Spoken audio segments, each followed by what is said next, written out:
Yo, yo.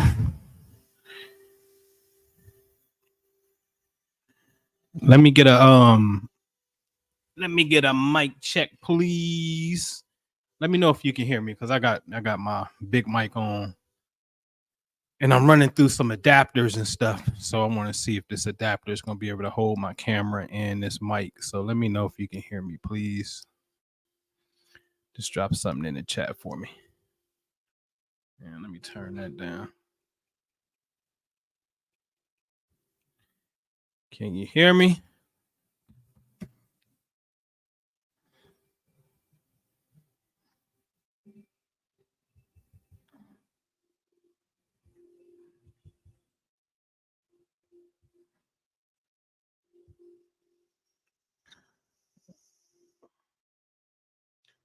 Where we at? Man,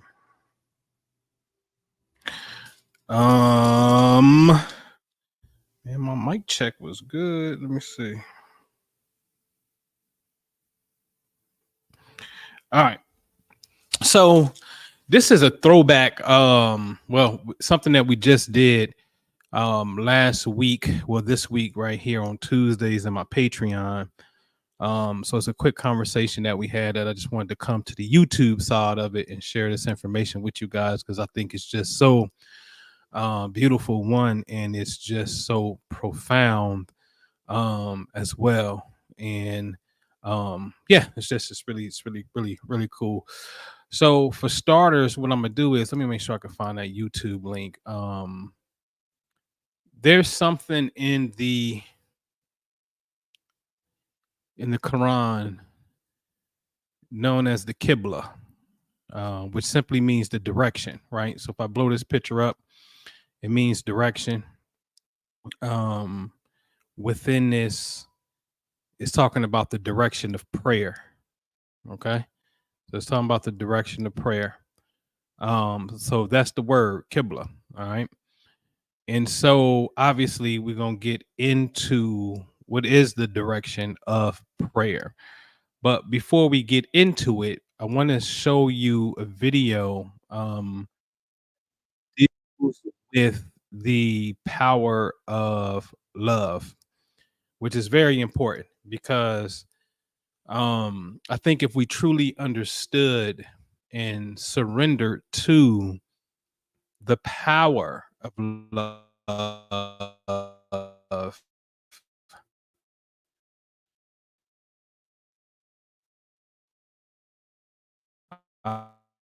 um,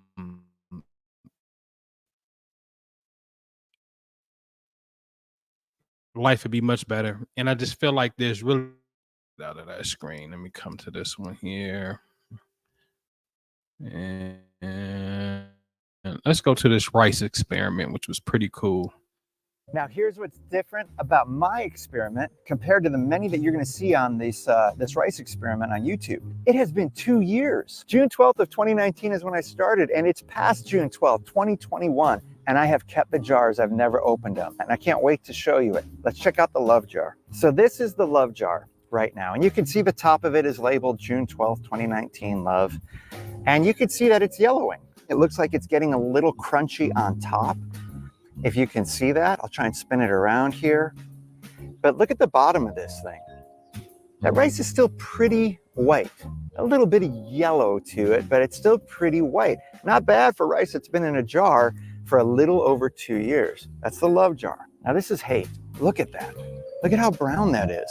Now what's so interesting about the hate jar is within a week of me doing this experiment, this jar started to mold. And it was molding with a green kind of mold. And over 2 years later, you can see the start of that mold there. And you can see the effects of it all over here in the jar. It's pretty different than love, isn't it? Now, let me show you the neutral jar. Because the jar I did nothing with, gave no attention to whatsoever, this jar looks like this.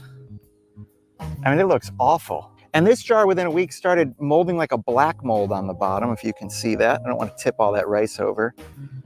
And look at that.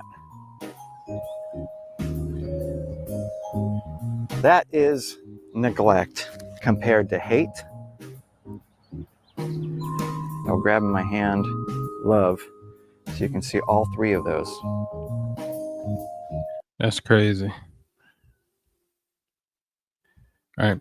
So the point here was looking at the power of love with the rice experiment, and they're all on YouTube for you guys to check it out. It's a clear distinction that love is the winner, right? And this dude actually put these jars up after he did the experiment for 2 years and came back, and it was still sustaining. But what I found most importantly, like important or most, the thing that stuck out the most, as we discussed in the Patreon, was the fact that neglect was way worse than hate. And that's like, you got to ask the reason why, and it's like no action is better than no action, or some action is better than no action, at least in the aspect of hate and fights to a degree, let's say arguments. There's a hope of a possibility that a person can understand your point of view. Therefore, you can come to some form of a conclusion. So there's something to go off of. But when it's just pure neglect of ignoring, that becomes a real problem and very damaging, which I didn't load up here, but what you can see, you can go on YouTube and see for yourself. There are videos that's out there that does this experiment with flowers and plants. You love one, you ignore one, and you hate the other. And sometimes hate will be in the worst condition than ignore, but there's times where you see ignore will be in a worse condition than hate. And to me, again, that's very telling when you're dealing with the power of emotion, the power of our thoughts, right? So let's do one more real fast. What is this? The bully plant. IKEA actually ran this as an experiment, the furniture people. Weeks passed, I started noticing that the one that was being bullied started kind of to. And you can just see it right there. And again, IKEA did this. And they enclosed the plants and just put words inside of, the case. And I know these plants. I got a few of those. It's a corn plant. Obviously the one to the left is doing horrible because it had negative words being spoke towards it. And the ones with I love you and positive words and whatnot did great. And so as we can see food, we can see plants, flowers, you can see which is life. These things have life. It has consciousness. It has nourishment. It has atoms. It has electrons. It has all of these things. They respond to vibration, right? So this should also put a different perspective on praying over our food, right? To issue or to utter divine words of gratitude and thanks, because it could be some food that may have some, let's just say, horrible vibrations, but your words can come in as a higher frequency and destroy that lower vibrating frequency that's on food, that's on water, the things that we ingest. So it should give us a new perspective on prayer itself. So let's talk about the power, or really let's get into the history of the heart.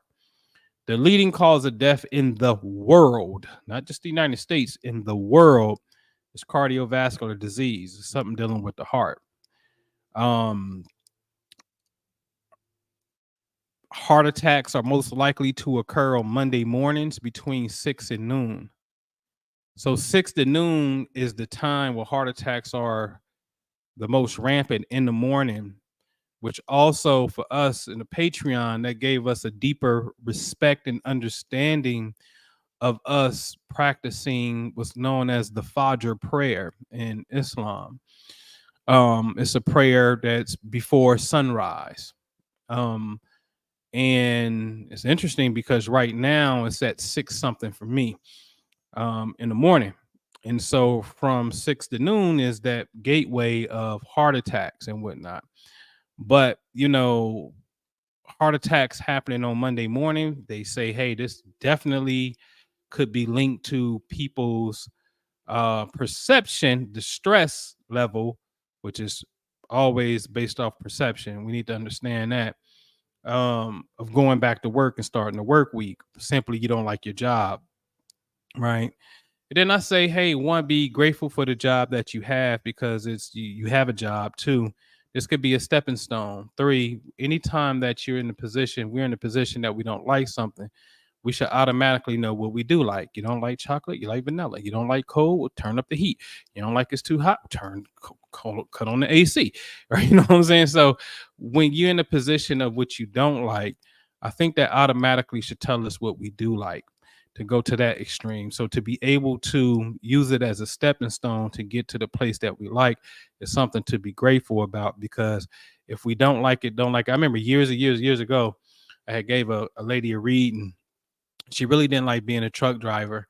And I remember she had like, the planets Mars and Uranus was doing something in the configuration. And both of these planets are known as accident planets. If you look up keywords for the planet Mars, it will say accident. If you look up the keyword for Uranus, it will say accident. Wait a minute, hold on. I got us closing this deal. And this lady calling me, but anyway, it say accident. So I told her, hey, you gotta really release this energy because you could be in an accident, and lo and behold, she was in that person was in an accident and whatnot. So excuse that for a second because I'm in the middle of a closing a real estate transaction, which I can't wait to show y'all. So this actually is pretty much there, but I'll run my mouth on it on Monday. I'm gonna show you how to get paid to buy a rental property. But yeah, I can't wait to share that. But anyway, so you can get into an accident. So Mondays, man, change your perception on work. All right, that's very, very important. Use it as a stepping stone. All right. Let's get into the beautiful Quran right here. All right. So it says, have they not traveled throughout the land so their hearts may reason and their ears may listen? Indeed, it is not the eyes that are blind, but it is the hearts in the chest that grow blind. So this is clearly putting a reference on the heart has an intelligence that can see. It's so funny because I follow an Instagram page that deals with the Quran and science, and they said that the heart has 40,000 neurons, and neurons are cells that are in the brain, really known as brain cells in a sense. And the heart has its own set of neurons, which means the heart can think and calculate and configure information. And science is just now coming to the point, shout out to Heart Math, Greg Braden, that the heart is actually sending the brain information, giving it its instruction. Duh, why wouldn't it be when the heart is the drum major? The heart is the one that's conjuring up the heartbeat, which is the sound, which is instruction. It's just not a boom, boom, boom, boom, or what they call lub deb, the sound of the heart. It just ain't a beat for no reason. Inside of the frequency or inside of the sound wave itself is what? Instruction. So I don't know how to mysticism be so ahead of science it ain't even funny, right? It's just really, I would perceive it to be common sense, right? So the Quran is saying, hey, listen, the heart can perceive, right? So here's some things in the Quran I want to get into, which is very interesting. And we can start at 179. And say, many are the jinns and men we have made for hell. They have hearts wherewith they understand not. Again, the hearts don't understand. Eyes wherewith they see not, and ears with it they hear not. They are like cattle, nay, more misguided and heedless, right? So verse 180 says, the most beautiful names belong to Allah. Now, the most beautiful names, I'm going to tell you, that is what we just saw in the video. I love you to the plant. I appreciate you. You're so beautiful. Things of that nature. So words of affirmation is a love language. If y'all don't know nothing about the 5 love languages, and I like to study, obviously, but listen, to condense love down into 5 languages and not 6, not 7, and you can't even think of another love language to add to it to see if this theory is even correct, because I know I couldn't. That's amazing, to reduce love down to 5 simple expressions, right? And so words of affirmation, I believe, is very, very, very important. Very important. Very important. Okay. So you can give a plant water and feed your kids and stuff because, it's your responsibility to a degree. That's not necessarily an expression of love just because you're taking care of your responsibility. Right. So we got to really make sure that we are expressing love to the best of our ability. So these beautiful names, the most beautiful names belong to Allah. Those are words like that we just saw preserves life. Words of affirmation through loving words we just saw not only promote life, but it preserves life. That's why I feel like when we truly understand it, love in its expression, there's no way that we should be denying it. Any shape, form, or fashion, you just can't, right? And a real problem. And once we understand it, and then we still don't engage in it. It's weird. All right. So 181 says, of those we have created are people who direct others with truth and dispense justice therewith. Those who reject our signs, we shall gradually visit with punishment. Now, that may read as if it is external. Those who reject our signs, I'm here to tell you, look at it from an internal perspective. Those who reject our signs, aka ignore. The punishment of ignoring, we just saw that with the brown rice experiment. Okay. So when you ignore something, you neglect something, that's really like a form of punishment. Okay. So how beautiful it is that the Quran is just lacing us with game. All right. So here's a beautiful word called Allah right here, which is going to come up. It's very interesting. And as you will see, the ancient Muslims, not today's Orthodox Muslim, the Sufis, the mystics, they knew something was called the Abjad system, which is a numerical system that ascribes or prescribes numbers to letters. So Allah will equal 66. Okay, so keep that in mind. So now there's something called the Qibla, as we see in the Quran. We're going to see it. It simply means the direction. Just to prove that it means direction, at one point in time, the Qibla was in Jerusalem, but a change happened in 623 when the Qibla went to Mecca. And if you read when that change happened, it says that in 623 CE, the Qibla was changed from Jerusalem to Mecca after the revelation of Quranic verses, chapter 2, verse 144 and 145. And we're going to go inside those verses to figure out what the mystery is. Okay.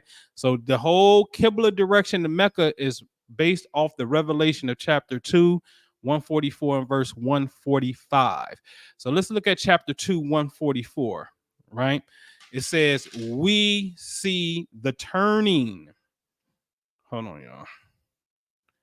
We see the turning of thy face for guidance of the heaven.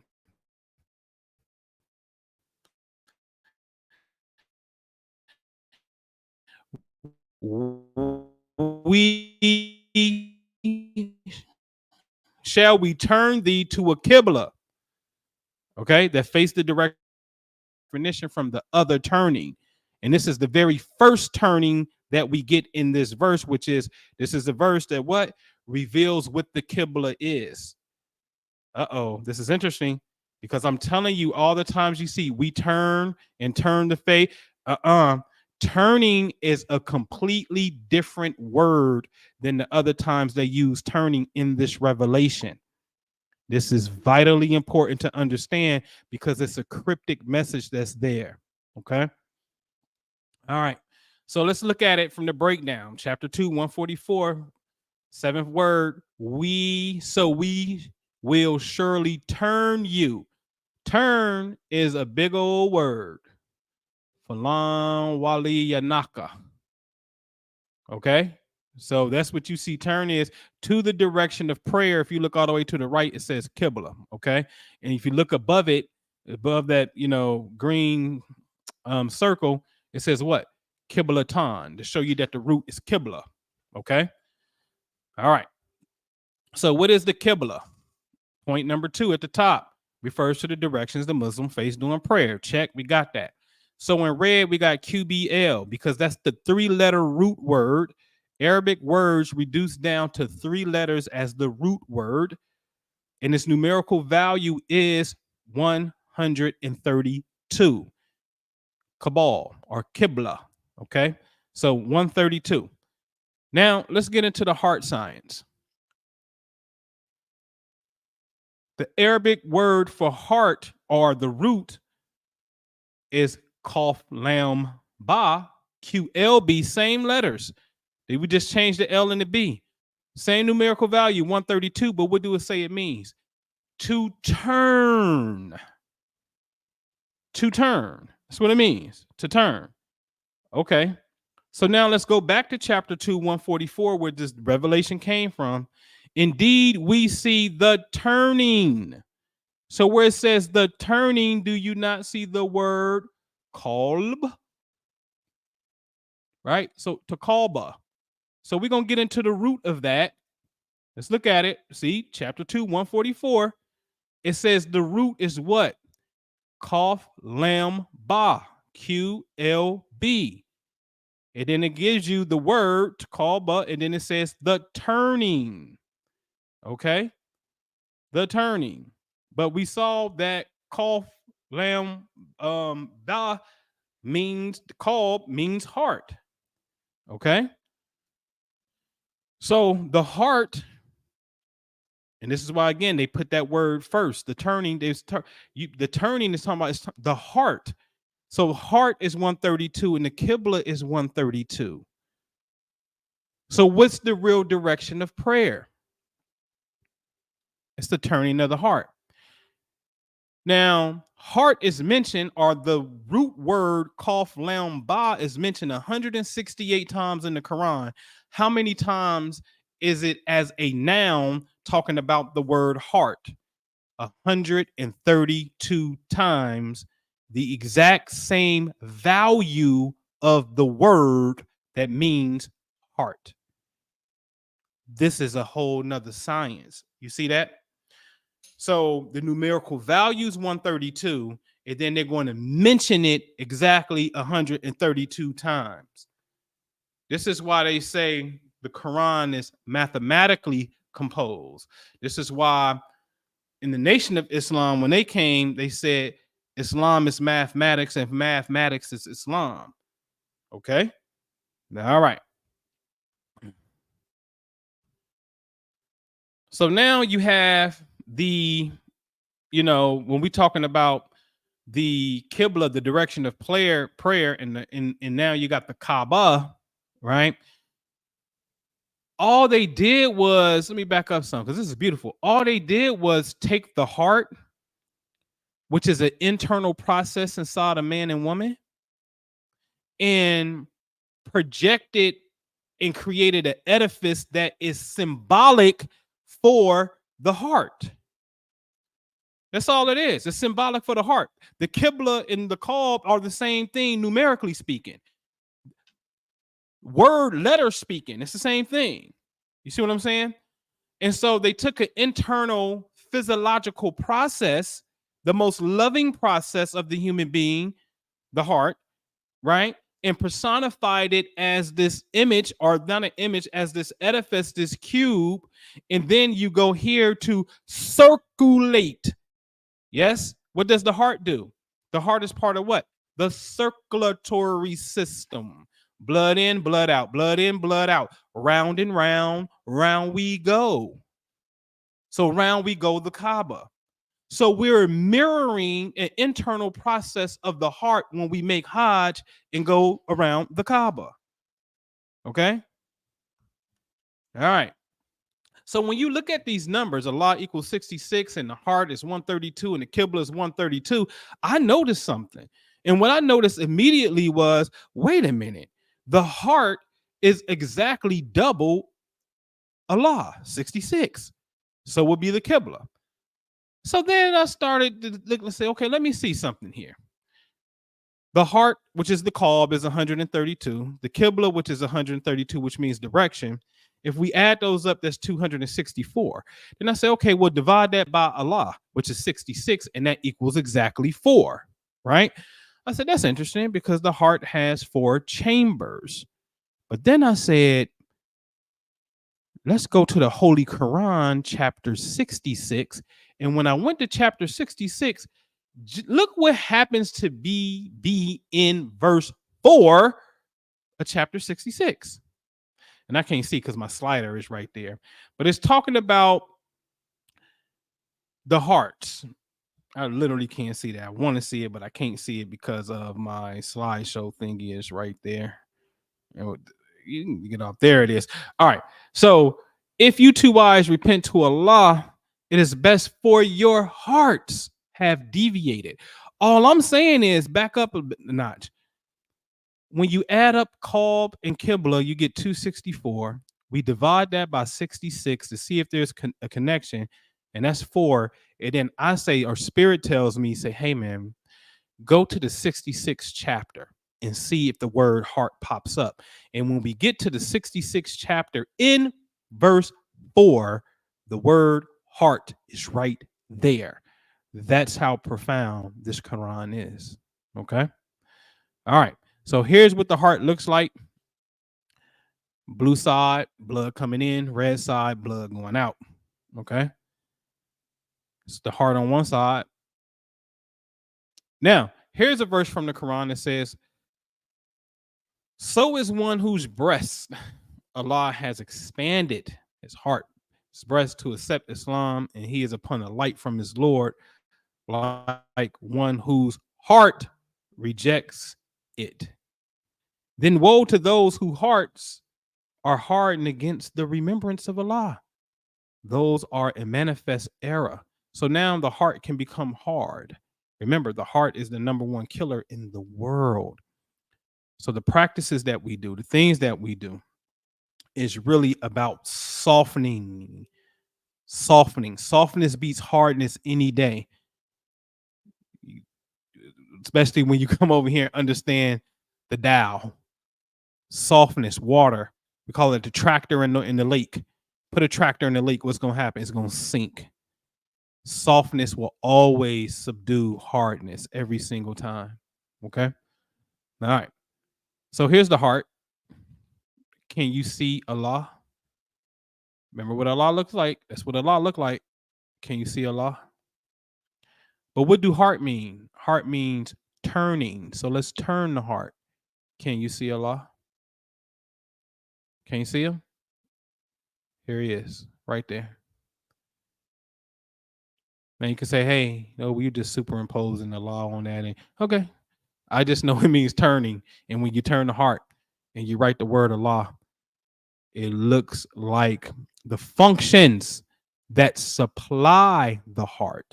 Superior, inferior vena cava, the long blue, the aorta, yeah, the pulmonary valve, things that bring in blood and things that take out blood. Not the actual heart itself, but the supplier to the heart. Oh, yeah, Allah is the supplier to the heart. Not the actual muscle itself, but the supplier to and from the heart. All right. So I just want to share that with you. What a real striking coincidence that this beautiful Quran has. I'd love for you guys to visit us in the Patreon. Our Patreon is only $15, like I say. So much going on. I may show y'all some back end stuff real quick. But this is our 4 corners of success, known as a mystic rectangle. It's a certain geometry in the heavens.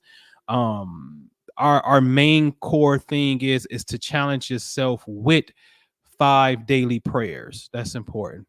Why is that important? Well, because hey, listen, if you believe in a higher power, then it's nothing else to be said. You believe in a higher power, let's tap into that. So you pray in your own unique way.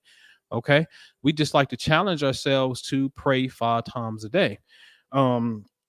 Why? Well, be honest with you, if we look out into the landscape of the power of prayer is very, very, very powerful. One, I show case studies and you can look it up yourself. Go Google, um, even if you want to Google Islamic prayers effect on biology and watch. You have some National Library of Medicine has a study that's dealing with prayers and its effect on biology, right? But the thing is to walk in the armor of light. And so to pray 5 times a day, coming from the Western schools, Christianity, Judaism, and Islam was the only one that was really putting in this work like that. So I could say, man, that's beautiful.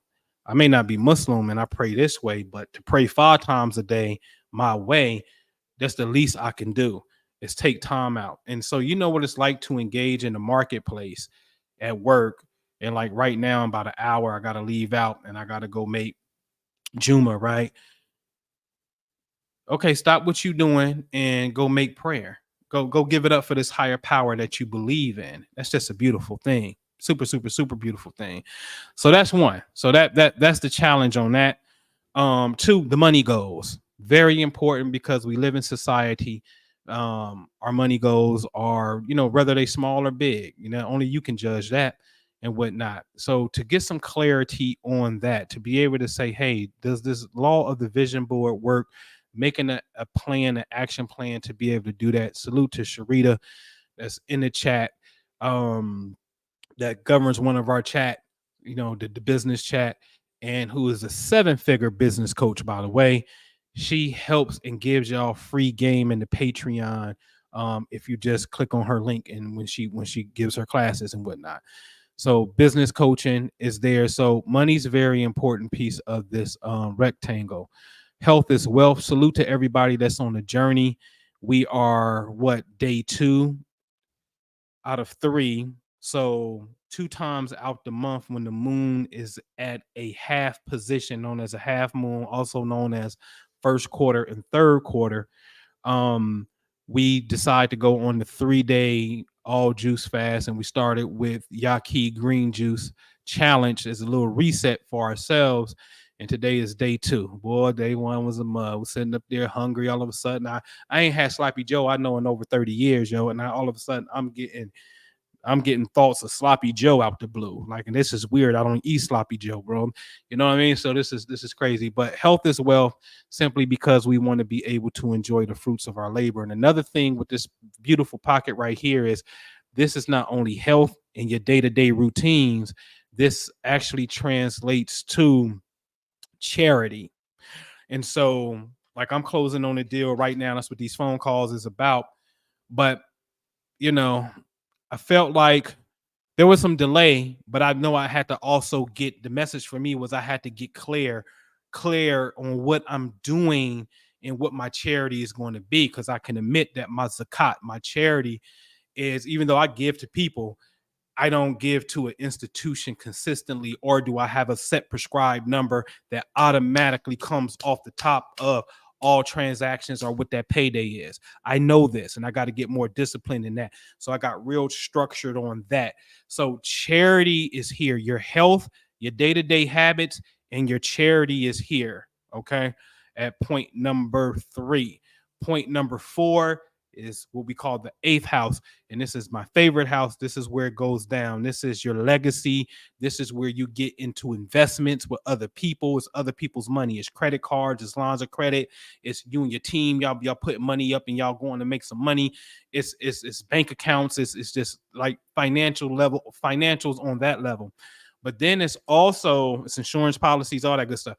But it's also what we call metaphysics in the world, in the realm of study. Great studying information. The information that is what we call hidden out of plain sight, mystical. But most importantly, it should be transforming. Very transforming. And this is also the house of sex. And I think, it's always been, see, that's the thing. This is why, for me, I like the balance of what I call Sufism and Taoism, because your 3 main schools, sex is a taboo topic. It's not even something that's talked about in how we relate to one another, how to enhance it. It's only 2 schools of thoughts that got the sexual science: Tantra in India and Taoism in China. Okay, that's it. All right, and some form of Buddhism got a form of Tantra, but it's more philosophical, right? So everybody else don't touch it. They don't touch it, and that's not being a complete human being, in my opinion, if you engage in sex. And so anyway, the eighth house is full of great information for us to empower ourselves, our relationships, and not just personal sexual relationships, business partnerships, and get money, tap into insurance policies, and build legacies. This is and again, you're studying great information as well. So this is a phenomenal house. And when you connect all four of these, if you understand the heavens, then this is called a mystic rectangle. Beautiful thing. The last thing I got there, and let me blow that up if I can for you, is discipline and repetition. None of this stuff is hard. Praying 5 times a day is not hard. The thing is, are you gonna let your ego beat you? It's easy to do it when you up to a degree, but if you sleep, can you stop what you doing to pay homage and to watch yourself, to watch the ego tell you and try to rob you out of connecting with this divinity, whether you believe divinity is in you and it absolutely is 100%, or without you, which it absolutely is as well. To watch the ego try to rob us of the process of tapping into this source of energy, this source of life, this beautifulness, is very telling. You know what I mean? Oh, you can do it later, or just make it up. Why are you doing this? It's all about just knowing, and you come up with all these reasons to try to get out of it, just like doing a 3-day juice fast. Shout out to Fat Boy TK. I'm like, yo, you want a juice fast? He like, nah, man. I was gonna wait till the next one, man. Catch it. I was like, wow, what happened, man? The doctor say you can't do it or something? He's like, nah, man. I ain't gonna lie, bro. I was gonna go to the buffet and just beast out. And I was cracking up line. I was like, man, you fat nigga. I said, man, cut it out. Now think about it. Now I understand it, right? Because I'm a fat boy. I understand it, right? So it's like the purpose of the fast is to cleanse out, and probably for most of us to lose some weight too, right? So why would you go pig out and go in the opposite direction because the day before you're headed in the direction you say you want to go in? It makes absolutely no sense, right? And this is the beautiful thing about the fast and the prayer. The fast and the prayer is the ultimate check of your own ego, aka your own internal psychological dialogue that you're having with self. Go ahead and get that sloppy Joe, bro. Go ahead and get it, man. It's all right, man. Just dang, man. Okay, at least just eat at the end of the day, and you juice all day. That's better than nothing. Then start kind of justifying how it can creep in there. Watching yourself go through these opposing thoughts that is gonna make you lighter, cleaner in a sense, right? It's gonna elevate you. But to watch these thoughts pop up within your own psyche, man, that's some shit right there. Excuse my French. It is. That's some shit to watch. So if you want to see the devil, fast and pray. Because so you remember when Jesus was gone for 40 days, what happened immediately? The devil popped up on him. Get from behind me, Satan. But popped up in him as his homeboy, a disciple, right? So this stuff is, man, it's real. I'm telling you, it's really real. You want to see the devil? Pray 5 times a day and try to fast to the best of your ability. And just watch your own internal process run the opposition against yourself. So none of this is hard. It's how long can you do it? Will we do it long enough for it to become a habit? Will we do it long enough for it to become a lifestyle? Will we do it long enough for us to, within this lifestyle, obviously, is bringing about the desired results that we have, right? And hold on, I lost you because I clicked this camera. So let me turn this one off and go to this one, right?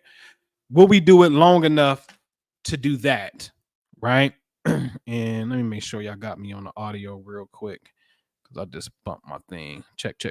Yeah, I see it. All right. Okay. So will we do it long enough for that? That's the question, right? And I'm gonna close with this because I got some business to take care of. It's all about surrendering. That's the whole key to this whole thing. Is surrendering. And can we get to a place where